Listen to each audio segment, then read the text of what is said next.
Entonces lo dejamos ahí y nos remitimos a otro de los acontecimientos en la historia de la humanidad que ha sido determinante, por lo menos en la cultura occidental y particularmente en la cristiana. La Semana Santa es una pausa que se supone debe ser para la reflexión y para la reevaluación de muchos conceptos en la vida del creyente. Pero para quienes no creen, de alguna manera estos acontecimientos también nos tocan, porque si bien es cierto, en la historia de la humanidad han existido muchos salvadores crucificados, no menos cierto es que Jesús marcó profundamente la historia de la humanidad y se podría decir que la dividió en dos. Y por lo tanto, nos guste o no nos guste, creamos en Él o no creamos en Él, de todas maneras, el pensamiento, la forma de actuar, de ser, la forma de vivir ha sido determinada por ese acontecimiento que llevó a la muerte a Jesús y que posteriormente dio lugar a una religión que, perseguida en principio, se convirtió luego en religión oficial, y aún con todos sus exabruptos, con sus infamias, con las cosas reprobables, también hay que señalar que ha tenido cosas excelentes y le ha dado un rumbo no solamente a la cristiandad sino también a la humanidad, y por lo tanto también ha sido determinante en la formación de nuestro pensamiento, de nuestra filosofía y de nuestra manera de ser. Pero resulta que la Semana Santa también está asignada por unos eventos que son a la hora de la verdad los que han partido en dos la historia de la humanidad, uno de ellos por ejemplo la resurrección y otro naturalmente o previamente la crucifixión que hizo posible esa resurrección. Pero alrededor de esto se han tejido muchísimas leyendas, muchos rumores, muchísimos mitos y también muchas verdades. De hecho, hasta que Santa Elena le dio por ir a esculcar por toda la Tierra Santa los lugares sagrados donde había nacido Jesús, en donde lo habían colgado de la cruz, en donde lo enterraron, independientemente de si en efecto descubrió los lugares genuinos, por lo menos creó una veneración que aún hoy es respetada por tres religiones. Porque si bien es cierto que los musulmanes no aceptan a Jesús como hijo de Dios, sí lo tienen en calidad de profeta. El judaísmo no lo acepta, pero de alguna manera también incidió en el pensamiento de los judíos desde la muerte de Jesús. Y obviamente el cristianismo con sus diferentes vertientes, los ortodoxos, los coptos, los cristianos evangélicos, es decir, los protestantes y los católicos, todos obviamente que tienen algo que ver con estos lugares, independientemente, como decía, de si en efecto fueron los genuinos o no. Igual, ya no se le puede cambiar a un creyente al decirle que no fue en este punto, sino que fue en este otro. Para él, el punto que ha sido aceptado ese es, y nada más, y punto, aunque sea muy repetitivo en esto. Pero es que los acontecimientos que han sido reconstruidos a lo largo de la historia dejan lugar para muchas especulaciones, aunque para el creyente genuino, el creyente verdadero, no hay absolutamente nada que discutir ni nada que poner en duda, sino que lo que es y punto. Pero otros obviamente que sí se han dado a la tarea de escudriñar. A mí en lo personal hay varios personajes que por las características de ellos mismos me han subyugado y que creo fueron determinantes en la construcción de toda esta historia. Sin ellos yo creo que habría sido diferente la pasión y quién sabe si la muerte de Jesús. Y por eso me parece que, aunque jueguen un papel secundario, me parece que para efectos de lo que allí ocurrió y de lo que a partir de allí nació, fueron determinantes. Voy a empezar por dos que me parece son de los menos célebres y de los que menos se habla de ellos, aunque en el Sermón de las 7 Palabras se alude a uno de ellos cuando Jesús le dice: hoy estarás conmigo en el paraíso. Ya han intuido de quién estoy hablando de los dos ladrones.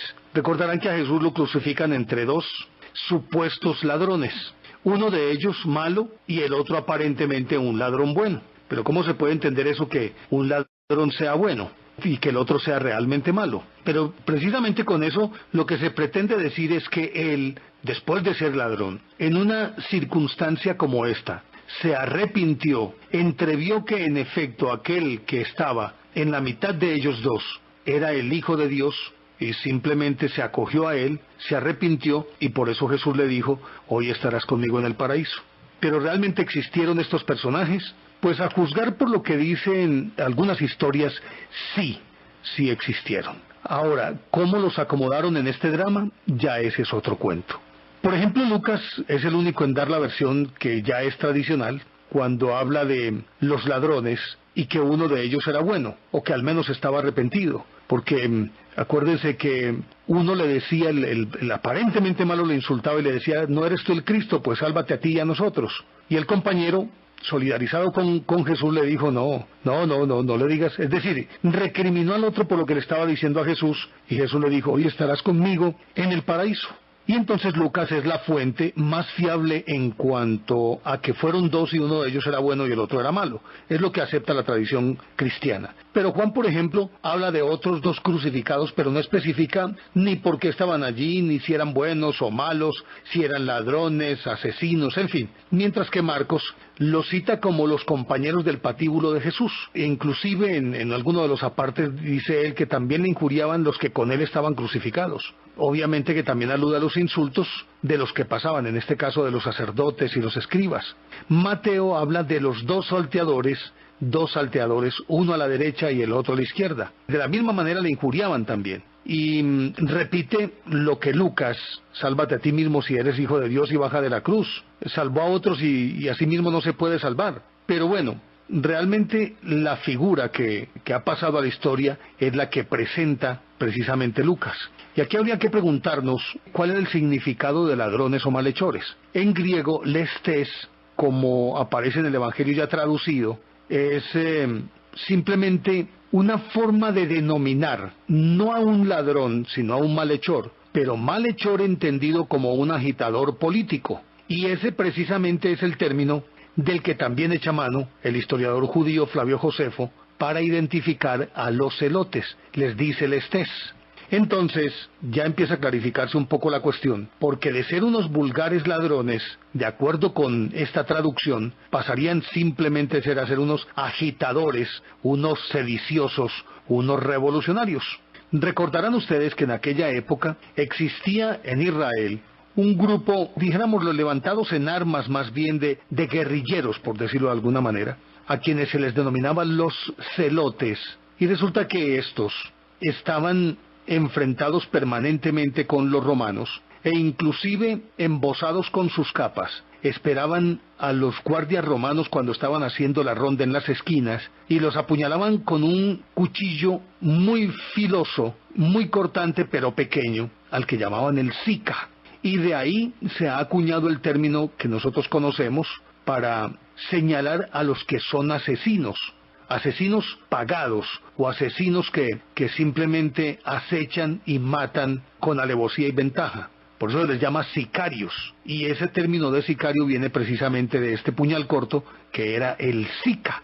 Los celotes eran vistos como enemigos del imperio, los que subvertían el orden y por ende los perseguían, y cuando eran cazados eran ejecutados sin miramientos. La clase dominante de entre los judíos, en este caso los sacerdotes, se quedaban quietos y callados a pesar de que ellos también estaban esperando el Mesías, y todo el pueblo en general esperaba un Mesías, pero un Mesías libertador que debería ser el caudillo de esos celotes para sacar de su tierra a los romanos, que entre muchas otras cosas, cada que les daba la gana, ingresaban al templo y lo violaban, es decir, de manera sacrílega entraban hasta el Sancta Sanctorum, que era el más sagrado de todos los lugares, y eso lógicamente generaba un odio visceral por parte del pueblo judío. Los celotes eran vistos con simpatía por el pueblo, y muchos muchachos idealistas se agregaban más con entusiasmo que con preparación, y más con entusiasmo que con conocimiento de causa, se agregaban a los celotes y peleaban con ellos.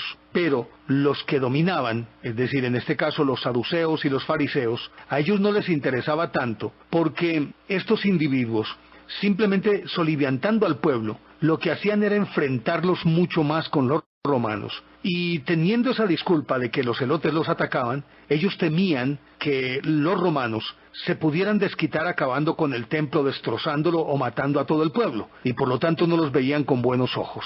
He ahí el porqué, entonces a ellos se les llama ladrones, simplemente para encuadrarlos dentro de una gradación vulgar, cuando realmente lo que eran ellos eran unos sediciosos, eran unos guerrilleros, ni más ni menos. Pero ya seguimos hablando de esta historia aquí en Enigmas del Mundo. par de figuras, en Dimas, que era supuestamente el ladrón bueno, y Gestas, que era el malo, los exégetas de los primeros tiempos querían ver cómo la misericordia de Dios es muy grande, y entonces le concede la posibilidad, la oportunidad a ese pecador para que se arrepienta, y es la primera forma reconocida dentro del cristianismo del primer individuo que fue absuelto de sus pecados y entró con Jesús. Gestas, por su parte, representa siempre al demonio que está en función de tentar al individuo, que lo incita, como recordarán ustedes, en el famoso ayuno de Jesús de los 40 días. El demonio se le presenta y le dice: adórame y te doy todo el mundo, todo lo que estás viendo, y varias cosas más. Y Jesús le dice que no, te daré comida, no solo de pan vive el hombre, ya eso lo conocemos suficientemente. Y aquí en este momento pretenden ver los exégetas la encarnación de Satanás, que le está diciendo a él: ¿cómo así? De modo que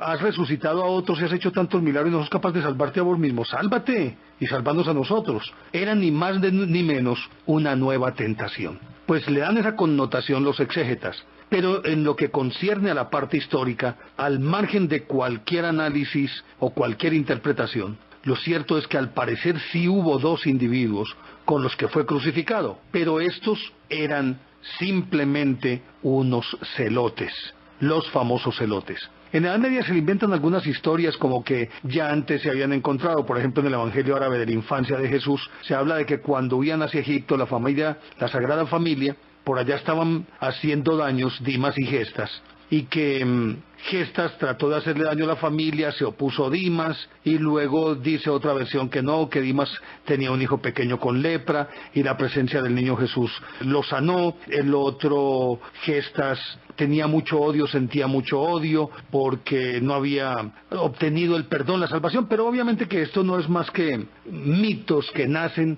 en la Edad Media, una época inmensamente rica en este tipo de historias fabulosas, que inclusive se inventaban para justificar su propia impotencia frente al destino que tenían que padecer los habitantes de la Edad Media. En otro evangelio apócrifo que se le atribuye a José de Arimatea, se describe a Gesta como un vulgar salteador de caminos, mientras que Dimas es una especie de Robin Hood, que le roba a los ricos para darle a los pobres. Y en el evangelio de Pedro, que es otro apócrifo, se dice que Dimas recriminaba a los romanos por la crueldad que le habían aplicado a Jesús. Por eso también se le representa a la derecha de Jesús, que acuérdese que hay muchos simbolismos en esto, que los justos estarán a la derecha, bueno, los injustos a la izquierda, en fin, todas estas cosas, y por eso a Dimas se le identifica con el que está siempre a la derecha. Lo cierto del caso es que históricamente se asume que sí existió. Pero hay otro personaje que a mí me parece determinante también en la suerte, en el destino de lo que ocurrió ese día. Resulta que este personaje es nadie más ni nadie menos que Barrabás. Entre otras cosas, a Barrabás se le menciona en ese día, en la Biblia se le menciona solamente en ese día y desaparece de la historia. Pero así como su entrada es de abrupta y su salida también, al mismo tiempo esa entrada tan abrupta y esa salida tan abrupta de la historia concita la imaginación y la hace mucho más febril para tratar de determinar quién era el individuo y qué pasó con él después.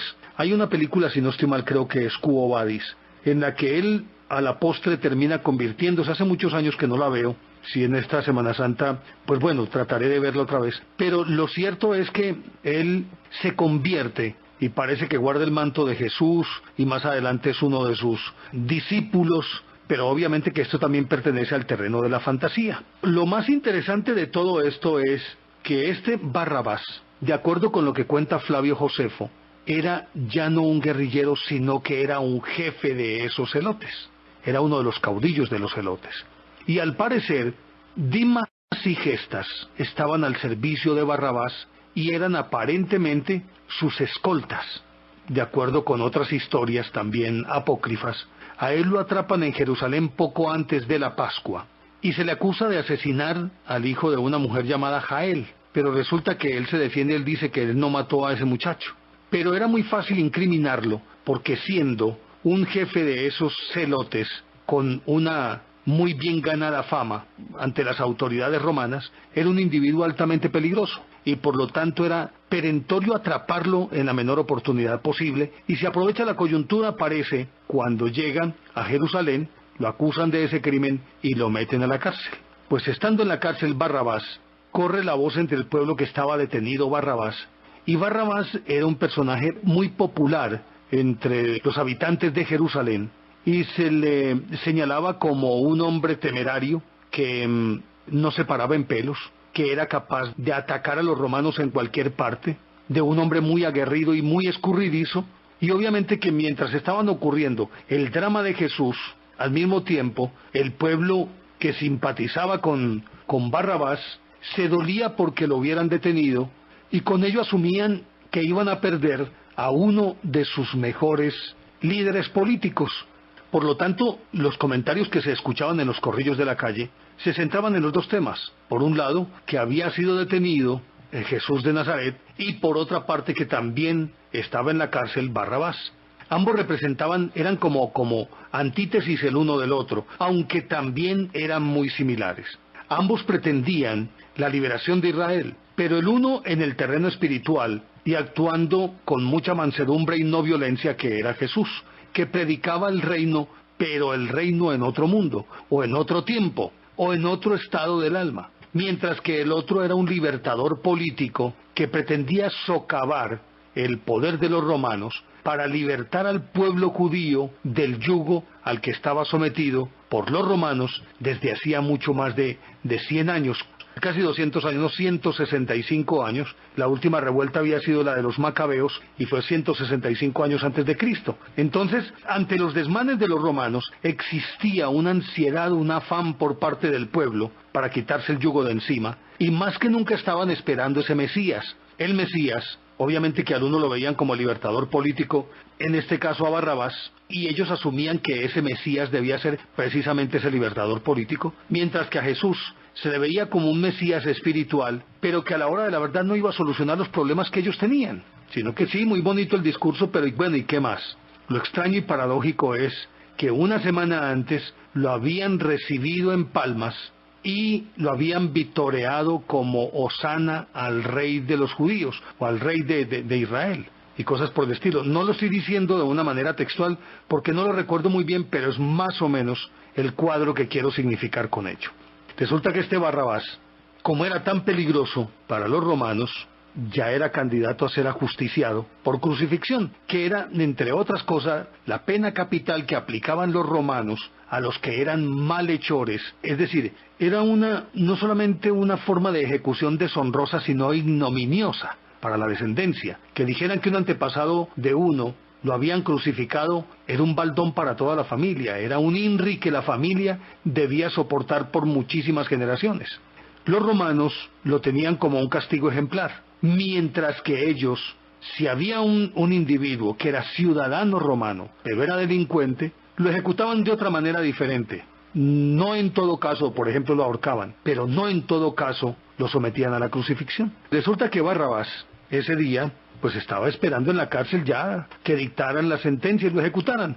Cuando se le aparece la Virgen, pues, con esto de que a quién quieren que os suelte, a Barrabás o a Jesús, y el pueblo se decanta hacia Barrabás, ayudado también, naturalmente, por los sacerdotes y por los escribas, que los iban empujando de a poquito para que dijeran Barrabás, pero de cierta manera existía una simpatía que de hacía mucho tiempo le profesaban a Barrabás, y que por ello mismo, es decir, por naturaleza o por inercia, se iban a inclinar del lado de Barrabás y no del de Jesús. Pero resulta que, y aquí es donde aparece lo contradictorio y lo extraño de esto, el nombre de Barrabás proviene, obviamente que es muy hebreo, pero significa hijo de Dios. Bar es hijo de, Abba es padre. Recordarán que cuando Jesús ora, él siempre dice Abba, padre. Entonces, ese prefijo bar es para significar que es hijo de. Entonces, hijo del padre, así se llamaba Barrabás. Algunos dicen que se llamaba Jesús o Yeshua Barabá. Entonces, en este caso tendríamos dos Jesús, el uno Jesús de Nazaret y el otro Jesús Barabá o Barrabás. Y aquí nace una confusión, porque muchos dicen que realmente ese Barrabás era el mismo Jesús, y que de acuerdo con esto, simplemente más adelante edulcoraron la historia para mostrarla de otra manera diferente, y algunos adversarios o algunos que no creen en esta historia dicen que simplemente el pueblo estaba coreando era precisamente el nombre de Jesús, pero que Jesús era conocido como Barabá, es decir, el Hijo del Padre. En este caso Jesús siempre se dice yo soy el Hijo del Padre. Algunos dicen que simplemente a él lo soltaron y pusieron en lugar de él a otro individuo que fue el que realmente crucificaron, y por eso Jesús tuvo la oportunidad de aparecerse a los 3 días como si fuera un resucitado. Obviamente que esto lo dicen los que no creen en Jesús, los que no creen en la resurrección, y otros que son escépticos simplemente por serlo. Pero otros afirman que en efecto fueron los dos Jesús. El uno simplemente era Barrabás porque le decían era el hijo de su papá, mientras que Jesús de Nazaret era el Hijo de Dios. Pero resulta que Barrabás, cuando ya es soltado por los romanos, al parecer él se interna en las montañas y vuelve a la carga contra los romanos. Pero resulta que como ya a él no lo podían, es decir, era un principio romano que a un individuo no lo podían juzgar 2 veces por el mismo crimen. Podía actuar impunemente porque no le podían hacer nada, porque ya una sentencia de muerte le había sido conmutada, más que conmutada, le había sido perdonada la muerte y se le había concedido la libertad. Y que eso le dio mucho empuje al movimiento celote para seguir luchando contra los romanos opresores. Pero forman parte de esta historia. Sin embargo, algunos exégetas dicen que Barrabás y Jesús, siendo la misma persona, lo que se pretende mostrar aquí es la dualidad, el bien y el mal, pero que se fusionan para que persista el bien. Y en este caso, el perdón que se le concede a Barrabás tendría exactamente el mismo efecto de ese perdón que se le concede a Dimas. Y con esto se pretende es mostrar cómo la misericordia de Dios es tan grande que hay el perdón gratuito para todos. Eso es lo que dicen algunos exégetas. Pero ya seguimos hablando de esta historia aquí en Enigmas del Mundo. De acuerdo con esto, pues ambas figuras se pertenecen la una a la otra. Barrabás, que sería ese líder nacionalista, que propendía por la libertad política, física y material de Israel, mientras que el otro, Jesús, propende por la libertad espiritual. Y paradójicamente ambos tienen un nombre muy similar. El uno, Bar-Abá, o sea, hijo del Padre, mientras que el otro se asume como hijo de Dios. Y en este simbolismo también se logra encerrar es que en la naturaleza humana pueden convivir perfectamente los dos ideales sin que el uno riña contra el otro, pero también conlleva de una manera implícita el perdón para aquel que en aras de un ideal ha cometido determinados delitos, lo cual no es una patente de corso para que lo siga haciendo, pero que de todas maneras existe el perdón para aquel que, si bien es cierto, ha hecho el mal, no menos cierto es que se ha arrepentido. Y el arrepentimiento ahí juega un papel preponderante. Yo creo que es la primera condición para que haya realmente esa salvación que pregona justamente el cristianismo. Pero no sucede lo mismo. Pero antes de entrar con este otro personaje, lo interesante también de Barrabás es que él no tiene velas en este entierro. Él simplemente, por coincidencia, está en ese momento en la cárcel. Luego no tiene ningún papel asignado realmente en la crucifixión, aparte de que sea una elección por la que puede optar el pueblo o no, es decir, liberen a Jesús o liberen a Barrabás. De ahí en adelante no tiene nada que ver. Pero decíamos que hay otro personaje que para mí es el segundo más importante de todo este proceso de la pasión y muerte de Jesús, y es el más detestado, el más odiado, el más vilipendiado y el que se considera como la personificación de la traición. Por eso cuando se quiere decir que alguien es traicionero se dice que es un Judas. Y ya se ha acuñado este término de manera genérica para significar cualquier tipo de traición. Pero resulta que Judas es un personaje, primero, muy enigmático, muy extraño, y que habitualmente se le ubica como el último de los apóstoles, el último de los que fue llamado por Jesús. Y algunos gnósticos pretenden ver en esta elección como algo que ya estaba predestinado. Si nos remitimos a todos los pasajes bíblicos que en el Antiguo Testamento emiten sus profecías sobre el cumplimiento de estas para que llegue el Mesías, entonces tendría que aceptarse también que existe una predestinación, y en este caso el que está señalado para jugar un papel determinado lo está, y no puede escapar a su destino. En ese orden de ideas tal vez se podría llegar a pensar un poco en que si lo comparamos un poquito con las tragedias griegas y con la cultura griega misma, en la que el sino, el determinismo, la predestinación es una constante y es algo ineludible, y por eso se me antoja un poquito parecido si lo miramos desde la perspectiva perspectiva de que estaba predestinado para jugar ese papel, tendríamos que compararlo un poco con Edipo. Edipo, que cuando está pequeño, el oráculo indica que va a matar a su padre y a casarse con su madre. Su padre se apresura a deshacerse de él, pretende hacerlo matar, el verdugo le da pesar matar a ese infante, lo recoge un pastor, se lo lleva al rey de Corinto, crece como un príncipe, el rey no tiene hijos, lo nombra su heredero, y antes de asumir el trono entonces se va a recorrer el mundo, y ya sabemos que se encuentra en un paso muy difícil, en un desfiladero con Layo, que es el rey de Tebas, y por no darle el paso se enfrentan los dos y mata a Layo, y resulta que Layo es su padre. Después de matar a la esfinge, él entra en triunfo en Tebas, y como no hay rey, el trono está vacante, y además es un héroe que los ha liberado de una plaga que los tenía azotados por muchos años, lo proclaman rey y por inercia se tiene que casar con la reina y se cumple su destino. Otro poco podríamos decir de París, por ejemplo, y de muchos otros que aparentemente están predestinados a tener que cumplir un determinado papel, que será ese papel muy incidente en el desarrollo de la historia de esos países. Y aquí uno podría llegar a pensar que algo parecido sucede con Judas Iscariote. Llamado como el último de los escogidos, Judas Iscariote es quizás el único, bueno, él y tal vez Mateo, que Mateo no es un pescador. El resto prácticamente todos los demás discípulos son pescadores, excepto Mateo, que es un publicano, o sea, un cobrador de impuestos o un recaudador de impuestos, y Judas Iscariote, que procede de la aldea de Queriot y que al parecer su familia es una familia acomodada. Y de acuerdo con lo que dicen algunos historiadores, sobre él ha escrito Borges, si no estoy mal creo que Per Lagerwitz, ese escritor fue sobre Barrabás. En fin, creo que hay varios que han escrito sobre Judas Iscariote. Y coinciden algunos en afirmar que simplemente Judas era otro nacionalista, era otro celote, pero un celote encubierto, un hombre cuya complexión física y tal vez su misma formación no le daba para ser un guerrero activo de sica en mano, sino que era más bien como una especie de ideólogo, espía, subversivo, que se mezclaba entre las clases pudientes. Se afirma inclusive que tenía en el Sanedrín, tenía gente muy conocida antes de agregarse al grupo de Jesús. Parece que tenía muy buenos nexos con algunos del Sanedrín y con la clase dominante de los judíos, en este caso la clase sacerdotal, y era un tipo relativamente preparado que hablaba inclusive varios idiomas, hablaba pues el hebreo naturalmente, hablaba griego y no recuerdo cuál más. Además de eso, pues tenía una cierta formación que le permitía llevar cuentas. Por esa razón tan elemental, una vez que se conforma el grupo, a él se le designa como el tesorero del grupo.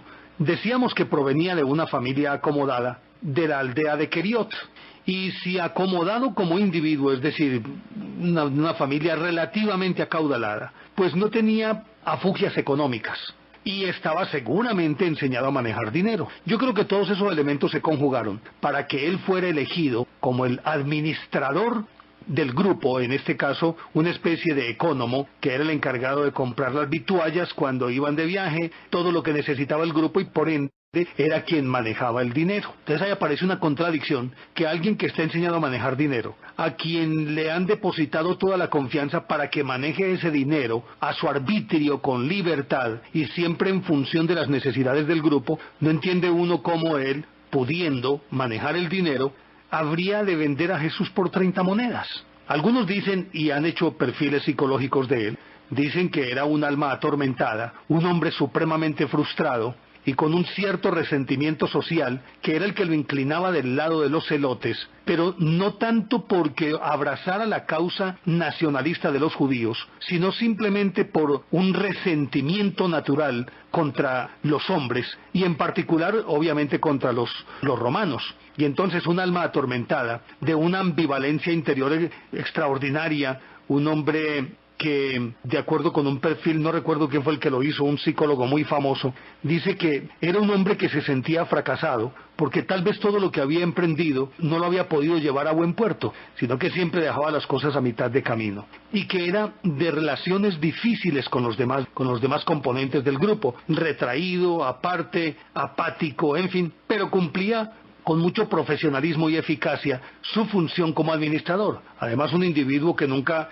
se metía en las discusiones ardorosas que protagonizaba Pedro, que era un hombre muy visceral, muy primario, sino que este más bien era retraído y se hacía al margen de cualquier discusión. De hecho, en ninguna parábola, en ningún diálogo entre Jesús y los apóstoles que estén consignados en la Biblia, aparece una sola palabra de Judas o una sola pregunta de Judas. Probablemente aquí habría también que señalar que a lo mejor Judas, por ser el hombre encargado de organizar el bienestar de todo el grupo, supongo yo que debía ir siempre adelante, siempre que iban caminando. Supongo que era el que tenía que ir adelante para preparar el sitio en el que habían de reposar, conseguir el alimento necesario o hacer contactos con las personas que habrían de servirle la comida al grupo. Es decir, más diríamos, sería tal vez como un encargado de logística y que por razones obvias constituía algo así como dicen ahora en los aparatos de seguridad de los presidentes, era el que constituía la avanzada de Jesús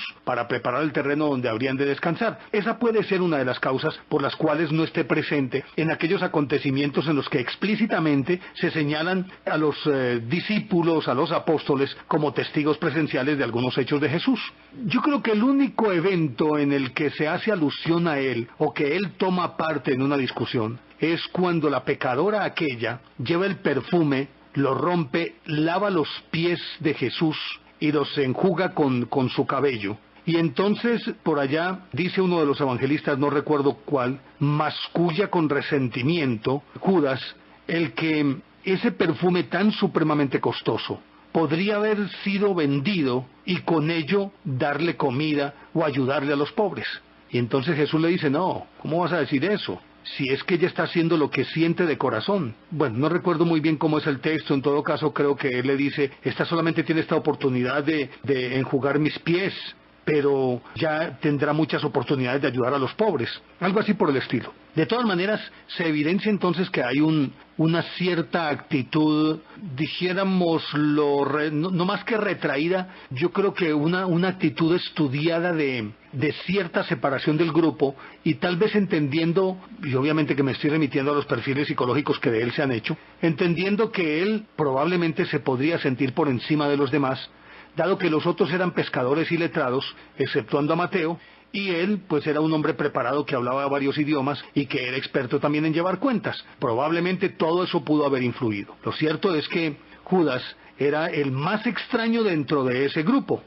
Se cuenta que él, entre otras cosas, por lo menos se deduce de lo que indican las escrituras en donde no aparece, no pertenecía al grupo cercano a Jesús, que recuerden que regularmente cuando Jesús se va hacia cualquier parte, se lleva a Pedro y a Juan, o se lleva a Pedro y a otro, pero nunca uno ve que Jesús se lleve a Judas para ninguna parte. Suponemos, y todo eso remitiéndonos a ese perfil psicológico, que esto fue minando el amor que sentía él por el Salvador, por Jesús. Pero aparte de ello, si era un entusiasta celote, que era más un espía que cualquier cosa, a lo mejor se adhirió al grupo con la esperanza de que en efecto este iba a ser el Mesías libertador político del pueblo de Israel. Pero cuando encuentra que este está predicando es otro reino totalmente distinto, se desencanta de él. Pero ya seguimos hablando de esta historia aquí en Enigmas del Mundo. Estamos en Enigmas del Mundo.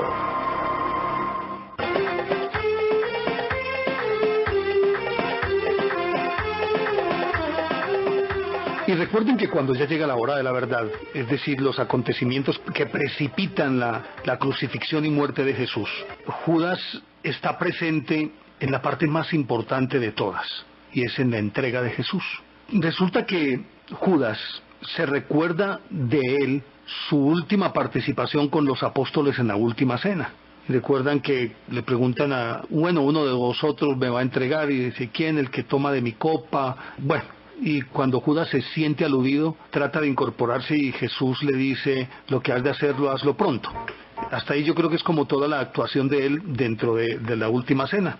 Si recordamos, como decíamos ahorita, que al parecer él tenía muy buenos nexos con algunos círculos del Sanedrín, pues no le era muy difícil que él pudiera llegar a pactar con ellos la entrega de Jesús.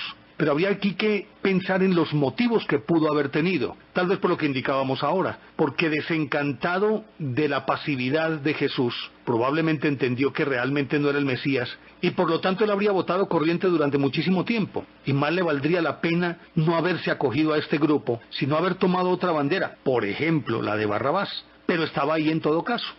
Según lo cuenta la Biblia, él hace el pacto con los sacerdotes, les promete entregarlo. Y aquí uno se pregunta, pues es bien simpático, ¿no?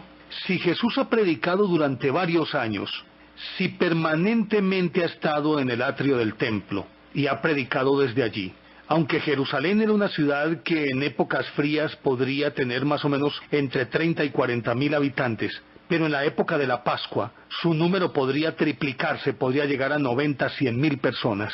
De todas maneras, si él había estado allí antes de la Pascua, pues obviamente que lo tenían que conocer. Y lo pongo en estos términos y lo hago pues con mucho respeto. Un loquito que va predicando algo que la gente en principio no entiende y que después con los portentos que realiza, los milagros que hace, todo el mundo lo aclama, lo lleva en andas, lo vitorea con palmas, su fama vuela de boca en boca por aquellos que ha resucitado como a Lázaro, por los que ha curado, por todo eso, tenían que conocerlo. Entonces no tiene sentido, y obviamente que tenían que conocerlo los soldados romanos, que entre otras cosas tenían espías mezclados entre el pueblo, o había algunos integrantes del pueblo que eran espías de los romanos, y los mantenían al tanto de todo lo que ocurría. Por lo tanto, se asume que los soldados también tenían que conocer a Jesús. Por lo tanto, aquí uno ve más es un simbolismo que otra cosa, el que se necesitara un individuo que al entregarlo, para señalarlo de una manera expedita, se acercara y lo besara en la mejilla. Pues no tiene sentido desde el punto de vista real, mas sí puede tener mucho sentido desde el punto de vista simbólico. Lo cierto es que lo entrega, y ya sabemos todo lo que ocurre, y una vez que lo ha entregado, de acuerdo con lo que uno puede leer en la Biblia, él se arrepintió de lo hecho y diríamos que tuvo una especie de ataque de histeria o algo por el estilo, precisamente por la culpa que sentía. Trató de devolverle la bolsa con las 30 monedas a los sacerdotes y estos no quisieron aceptar las monedas. Por lo tanto, él parece que hay una versión según la cual él riega las monedas delante de los sacerdotes y sale y se va y se ahorca. Pero resulta que hay otras versiones que son bien interesantes. Cuando uno se remite a Mateo, él dice que él tiró las monedas en el santuario, después se retiró y fue y se ahorcó. Lo dice en el capítulo 27 Mateo, versículo 5. Sin embargo, hay otras versiones, según las cuales, de acuerdo con lo que dice el mismo Mateo, así textual dice: entonces Judas, el que le entregó viendo que había sido condenado, fue acosado por el remordimiento y devolvió las 30 monedas de plata a los sumos sacerdotes y a los ancianos, diciendo: pequé entregando sangre inocente. Ellos dijeron: ¿a nosotros qué? Tú verás. Él tiró las monedas en el santuario, después se retiró y fue y se ahorcó. Hasta ahí pues vaya y venga esa versión. Pero aparece una contradicción con otros textos. Por ejemplo, en Hechos de los Apóstoles hay un texto que dice: porque era uno de los nuestros y obtuvo un puesto en este ministerio. Este pues con la paga de su crimen compró un campo y cayendo de cabeza reventó por medio y todas sus entrañas se esparcieron. Eso es lo que dice Pedro en uno de los discursos que pronuncia en el primer capítulo de los Hechos de los Apóstoles. Mateo dice que no, que fue y se ahorcó y listo. Este otro dice que no, que fue y compró un campo y que estando allí cayó de cabeza, se reventó y todas las entrañas se esparcieron. Ahora, ¿qué sucedió realmente?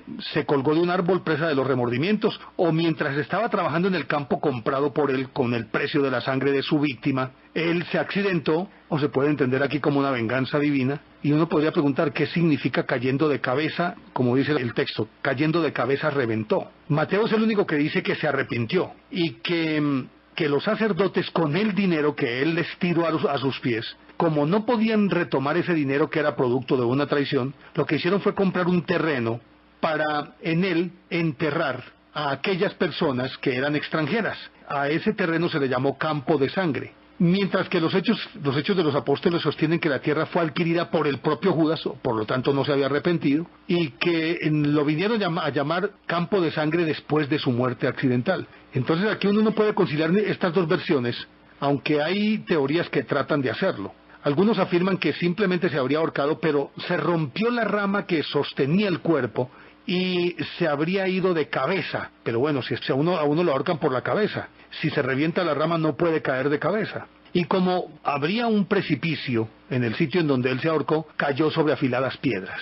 Y algunos otros afirman que en aquella época ni siquiera utilizaban para ahorcarse la cuerda, sino que se colgaban directamente de las ramas, hacían con las ramas una especie de horquilla, metían la cabeza ahí y obviamente que era mucho más fácil que se reventara. Hay inclusive otras versiones según las cuales hay un señor llamado Papia di Gerapolli, un obispo del siglo II, que dice que después de haber tratado inútilmente de ahorcarse, porque la cuerda se rompió, contrajo una enfermedad, como para tratar de conciliar lo que dicen Hechos de los Apóstoles. Contrajo una enfermedad que lo hizo hincharse sin control, más que un carro, hasta que explotó con un hedor indescriptible. Otro señor llamado Ecumenio dice que a Judas simplemente lo aplastó un carro, y que por eso obviamente sus vísceras quedaron esparcidas. Bueno, hasta los musulmanes tienen una propia versión, y algunos apócrifos cristianos. Dicen que, recordarán cuando hablábamos de Barrabás, que supuestamente al pedir que fuera Barabás, estaban diciendo que era el hijo del Padre, en este caso Jesús, el que debía ser liberado. En la confusión, acuérdense, hijo del Padre y el otro es el Hijo de Dios, que él logró escapar de la muerte Jesús y que en su lugar, de manera voluntaria, se ofreció Judas para expiar su propio pecado. Ahí queda pues como esa otra versión. Y desde el año 180 después de Cristo, San Irineo hablaba de un evangelio de Judas. Por allá en 1945 encontraron unos textos en las inmediaciones del Mar Muerto, y hay allí un evangelio de Judas, y el evangelio es de carácter gnóstico, y resulta que en este evangelio, de acuerdo con lo que relata el mismo Judas, él era el más cercano, el verdadero apóstol amado, del que habla inclusive el Evangelio de Juan, que el amado era él y no Juan, y que Jesús conversaba con él porque tenía un nivel superior al de los demás de formación, y por lo tanto era su confidente, y que Jesús, dice el Evangelio de Judas, lo había escogido ex profeso para que él lo entregara. Y dice que era el papel más importante de todos, porque era un papel en el que él, por amor, tenía que sacrificar lo amado, y que ahí encajaba un poquito aquel simbolismo también de Abraham cuando va a sacrificar a Isaac, que inclusive alcanza a levantar el cuchillo para matarlo, y Dios le dice: detente, ya he probado tu fe. Algo parecido sucede aquí. Jesús le dice de tal manera: tú eres el más importante, y tú eres quien me tiene que entregar, es tu misión. Y es un acto de amor absoluto el que tú vas a ejecutar. Y que por esas circunstancias Judas simplemente hizo lo que debía, lo que se le había encomendado como misión, sin entrar a discutirla, y a sabiendas de que iba a pasar a la historia como el más grande de todos los traidores, como el más felón de todos los hombres, simplemente porque entregó a su maestro. Pero de acuerdo con este texto gnóstico, él simplemente estaba cumpliendo la misión encomendada por el mismo Jesús. Y aquí uno se tiene que preguntar, si no hubiese existido un traidor que lo hubiera entregado, ¿qué habría sido de la pasión y muerte de Jesús?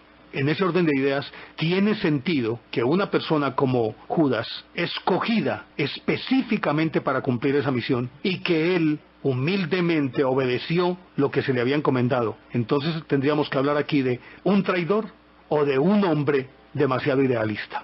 Es una discusión que jamás se va a poder zanjar, que siempre se va a discutir sobre lo mismo, pero es que es tan difícil meterse en la piel de alguien y tratar de entender sus motivos.